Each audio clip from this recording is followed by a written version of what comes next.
I don't care how dialed in your training is or your diet is, you are sabotaging your testosterone before the day even begins. You're probably not even lazy. Your nervous system is just trapped in survival. In this video, I'm gonna show you the 5 morning mistakes that 97% of people make and how you can easily implement solutions to all of these mistakes. Everything that I'm gonna go over in this video, you already have access to, whether it's in your homes, your apartment, or wherever you live. So don't make any excuses for yourself. If you actually watch the full video, you will be able to apply these tips and improve your testosterone immediately. So let's get into mistake number 1, which is mindless stimulation. When you wake up and dive straight into inputs that are very easily accessible, but they are very fleeting for your dopamine receptors, such as catching up on text messages, reading articles, emails for work or business, or even looking at Twitter videos, as a couple examples. These all immediately hijack your attention and focus, regardless if you think so or not. They do. Your brain gets flooded with these reward signals before you've even taken a breath with some kind of awareness. That flood of instant, easy inputs sends one message to your nervous system: react and consume. Testosterone can't be built in this environment. So here's how you could fix it. The first 30 minutes of your day should be focused on creating some kind of foundation for mental clarity. I'd recommend that you keep your phone on airplane mode while you sleep, so that when you wake up, it's not ringing with notifications, and then just go outside and be with your thoughts for a little bit. I know it's kind of scary, but trust me, this is how you should start your day. The silence is gonna help restore dopamine sensitivity, and it's gonna set the tone for higher level thinking throughout the whole day, which will in turn prevent any kind of reactive loops that you typically get into. Don't think of this as doing more. Think of it more so along the lines of just protecting your inputs so that your hormones, specifically your testosterone, can thrive. I mean, you don't want your testosterone fighting this uphill battle all day long, because that's probably what it's been doing. Mistake number 2, coffee before cortisol. You might think your coffee in the morning is waking you up. What it's really doing is hijacking your body's natural rhythm of waking up. You're supposed to ease into alertness with a rise in cortisol for the first 45 minutes of your day. But when you slam caffeine within the first 45 minutes of your day, you're basically forcing your body's cortisol to spike way too high, way too quick. And then that's what leads to that midday crash at like 12, 1, or 2 p.m. when you just have no energy anymore. Yeah, it's from that. So what you should do instead every single morning is hydrate, but not just with water. You need to have electrolytes with the water, because H2O has to bind on to electrolytes for full absorption. So if it's not minerals that you put in your water, like some kind of sea salt of this nature, then it's gonna bind onto the electrolytes already in your body, and then it's gonna dehydrate you. So don't make that crucial mistake, because a lot of people do. On top of this, make sure that you delay caffeine between 60 and 90 minutes so that your body can fully wake up and transition out of sleep state and enter alpha brainwaves, and then you can have your coffee. Just let your body naturally handle waking up the way that it was designed to, and then think of using the caffeine to just sharpen your edge, not to dig yourself out of a hole. Make sense? Mistake number 3 is no movement and no breath. This next one, I see many people completely ignoring it, but it's a big reason why you may feel like you're out of control in your own life. Think of it this way: if you're sitting still after waking up, breathing shallow, and staying inside, not getting any natural light, what do you think this is gonna tell your body to do? That we can stay in this energy conservation mode that it was already in when you were sleeping. You're not just skipping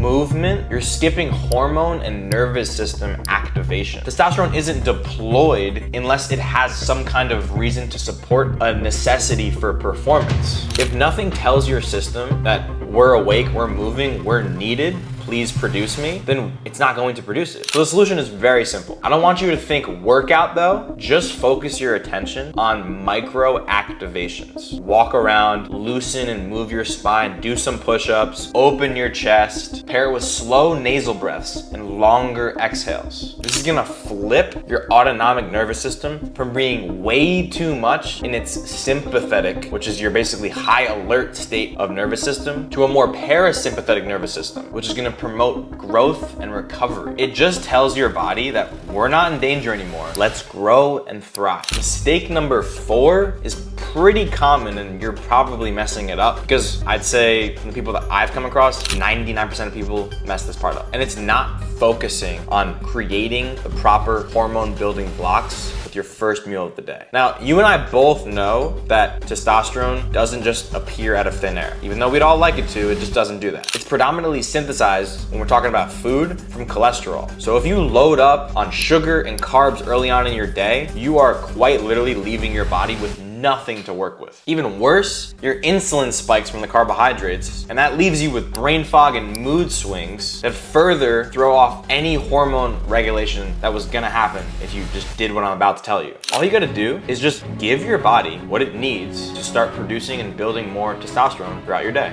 Saturated fats and cholesterol, which can come from eggs and beef. Very simple. You get nutrients like zinc, B vitamins, and choline, which supports testosterone production. Animal-based protein for steady dopamine and recovery. And even if you're intermittent fasting until 11 or 12 p.m., or you're having your first meal from the first hour of your day, which I don't recommend for a whole different set of reasons, but that's for another video, your first meal needs to promote and allow your body to build the right hormones. And there's an amazing bonus indirectly by doing all of this. You get to stabilize your blood sugar levels so you don't have a midday crash, reduce cortisol, which is your stress hormone, and trigger a stronger anabolic response to build more muscle and lose more fat throughout the rest of your day. A little mental tip as well, don't just think of your food as food. Think of it as a messenger to your cells and hormones. All right, mistake number 5 is probably the easiest one to fix, but for some reason, many people just completely ignore this one. I have no idea why. It's literally the easiest one to fix. Now, what I need you to understand is that your body is waiting for one thing the moment that it wakes up. That's light, but not from your phone or computer. Natural light from outside. Doesn't matter if it's a cloudy day or a super sunny day, just natural light. Morning sunlight is what sets your biological clock, which is known as your circadian rhythm. Without it, your brain delays dopamine, serotonin, and testosterone production. And if the first light you see is from a phone screen, then you're basically gonna signal the absolute opposite of what you want, which is stay inside and stay reactive. So when you wake up, open your blinds, go outside, and get a little bit of natural light in your eyes. 5 to 10 minutes. It's all you need, and you all have time for it. I don't want to hear the excuses because I hear too many people telling me they can't do this. It's very easy to do. Just make sure that you don't use sunglasses or a hat, because this is going to defeat the entire purpose of allowing the sunlight to reset your biological clock. Let the natural light hit your retina and your skin. It's simple, it's free, and it works way faster than most people expect it to. Quick little story time here. I didn't learn the stuff that I'm telling you to do through a textbook. I learned it by living it. I was eating clean, training hard, and doing all the right things on paper, yet I still felt tired, burnt out, and exhausted. And I had no idea why. It wasn't until I stopped stimulating myself